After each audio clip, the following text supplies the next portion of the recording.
again, and welcome back to this series of videos, A Beginner's Guide to Music Direction in Musical Theatre. I thought I'd head out to my local park for some fresh air today before I start talking about today's subject. Oh, by the way, thanks for all the comments I received on the channel so far. Keep them coming, and although I'm attempting to answer any specific questions directly, I'll save a few and put up a kind of question and answer video later in the month. The channel is aimed at helping new music directors by sharing information and tips to become more effective in your role and hopefully helping you get the very best from your performers. One of the biggest expenses in any band or orchestra is with regards to the amount of string players your orchestration sometimes calls for. Today then, we're going to look at the advantages and disadvantages of string players against using keyboard players using string patches or sounds. This could be a hot topic.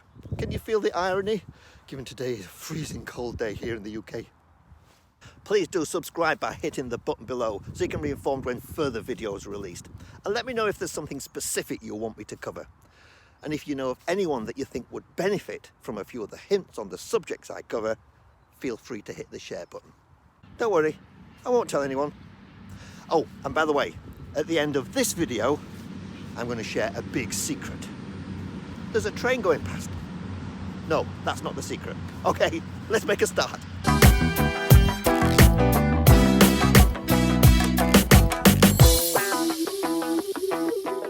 Time and time again, I've been asked by so many students, how do you go about choosing which instruments to use and which instruments to leave out when you're working on a budget? The musical is orchestrated for 24 musicians, but the group can only afford half of that. How do you go about making those decisions? Well, hints and tips on that are in another video in this series. Here's the link to that in the description above. But today we're going to be looking at how keyboards are rapidly replacing real string players in the pit. But before we start, I want to share with you a word of warning. Now, rights holders expect you to have the players required in the orchestration they are supplying you with. But when it comes to budgets and string players, you're faced with a dilemma. Do you employ string players, which can be a minimum usually of 6 players, or maybe 1 or perhaps 2 keyboard players? Some years ago, I was involved in a dispute regarding what the rights holders referred to as an acoustic piano. This wasn't an on-stage part, it was actually a part for a pit player. When I said that I only have access to a stage piano, which is in essence a hammer action keyboard with piano patches, I was told I couldn't use my piano, and it actually had to be a traditional, upright, acoustic piano. They were clearly worried that I might actually use more than one patch during the performance if I used anything else. Whether they would have ever attended the performance and checked what I was using, we'll never know, as I pulled out of the production.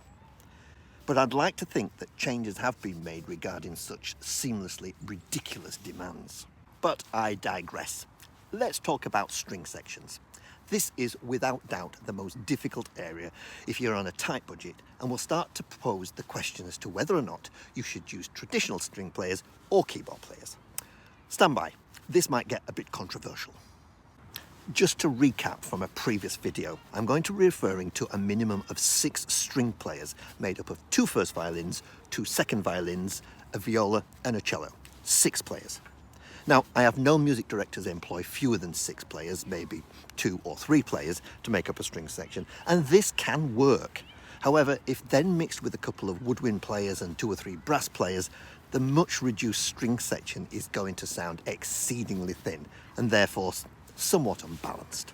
So, before I carry on, I wanted to add a little disclaimer to what I'm about to say. This may be a somewhat controversial subject. I want to talk about the advantages and disadvantages of traditional string players against more modern keyboard strings available nowadays, and vice versa. But first, let's head indoors. Ooh. Let's start then by taking a look at the advantages of traditional string players. Without doubt, traditional string players will produce a rich, warm, solid sound. They can easily handle rapid passages that are in more traditional orchestrations such as Gilbert and Sullivan opera, where such rapid passages are frequent. Traditional string players can also handle all manner of articulations any orchestrator would require, quickly and easily. The ability and proficiency of string players needs a mention, I think. For some reason that perhaps someone may wish to give, less proficient string players seems to stand out more than any other instrument, I sometimes feel. Maybe it comes from memories of my sister learning the violin when she was about 8 years old. Oh, the trauma I still live with. So if you're considering string players, think about how experienced they are. One player that isn't, should we say, as proficient as the rest will ruin the overall sound. The disadvantages, of course, is that to get that rich, solid and warm sound, I believe that a minimum number of those 6 players would be required to achieve this, unless a smaller string quartet is exactly what is being required. As such, using this minimum of 6 players, this means that the string section is more likely to be more expensive than using a keyboard player to produce the same sound. Moving on to keyboard players and the virtual instruments capable of producing authentic string sounds. For those of you who work with digital audio workstation or DAW, virtual orchestration and recordings, you'll be very aware of the numerous choices of virtual instruments that are now available in many different price ranges for stringed instruments.